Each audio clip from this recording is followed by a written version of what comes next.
It's become a bit of a running joke by now, having Zattuichi get out of a fight, only to be sucked into a situation where he has to fight anyway.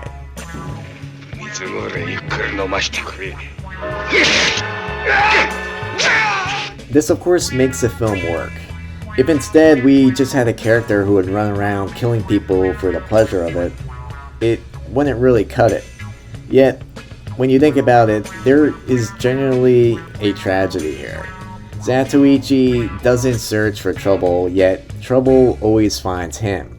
And still, he is looking for trouble, as he says in the film, just by having learned how to fight with the sword. On the road again.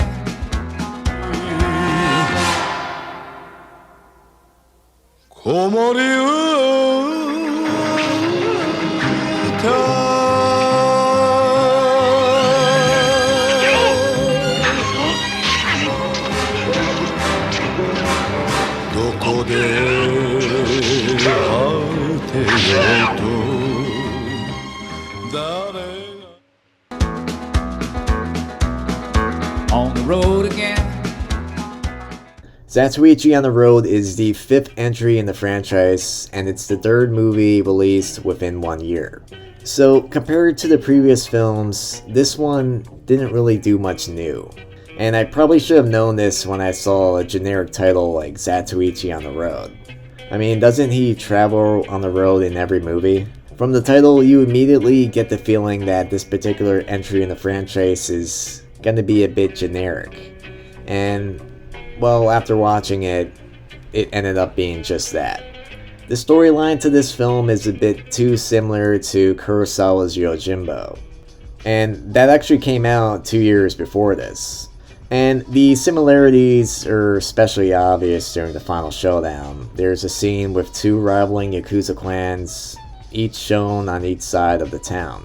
Also, the main girl in this movie just screams the entire time, but surprisingly, there's no real romance between her and Ichi.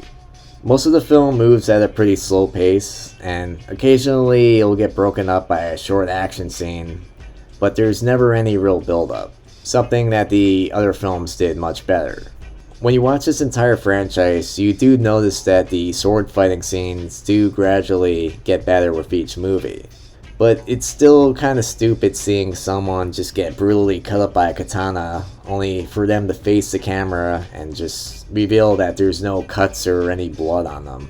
I guess this movie was made during the time when real katanas were used on set, but still, you get films around this time that had awesome sword fight scenes that looked way more realistic than this, so I don't know.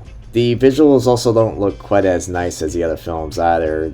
The movie is mostly shot in pitch black night settings, and whenever it's daytime, it has this kind of boring gray-brown color thing going on. The highlight of the film is the opening scene where we just get to see Ichi kick ass at lightning speed. He also does a pretty good one-liner. It's a shame though that the rest of the film doesn't live up to this opening, because if it did, easily be the best one.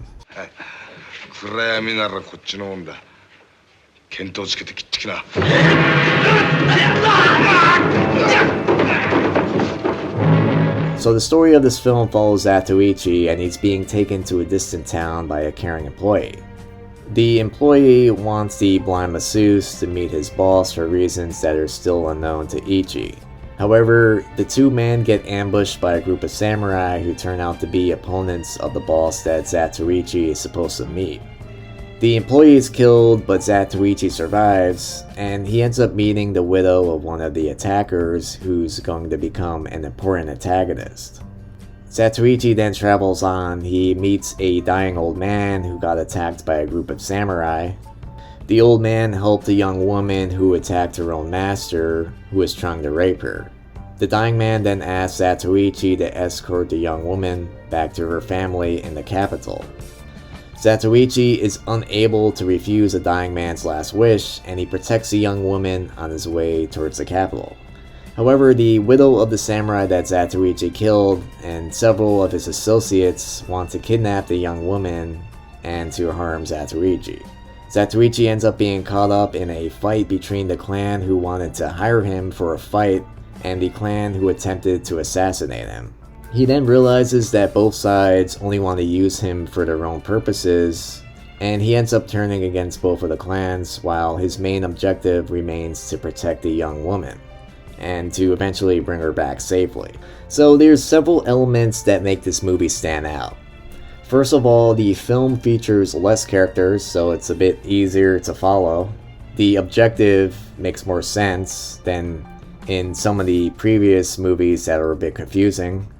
And the movie includes two intriguing female characters. The first is the cool, kind of vindictive widow who wants to see Zattuichi dead.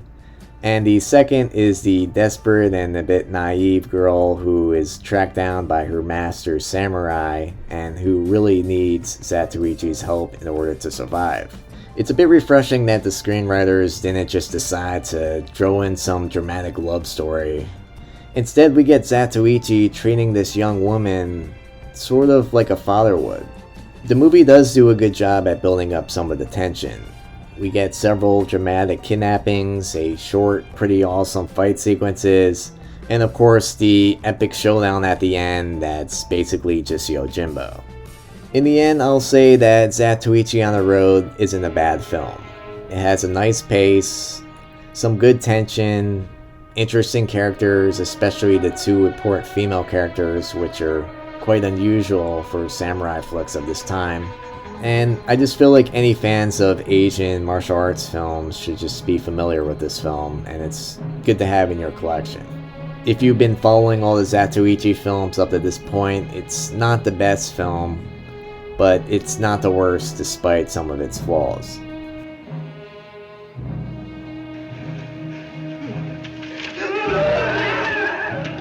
Thanks for watching, and don't forget to support my Patreon to help this channel grow. Thank you.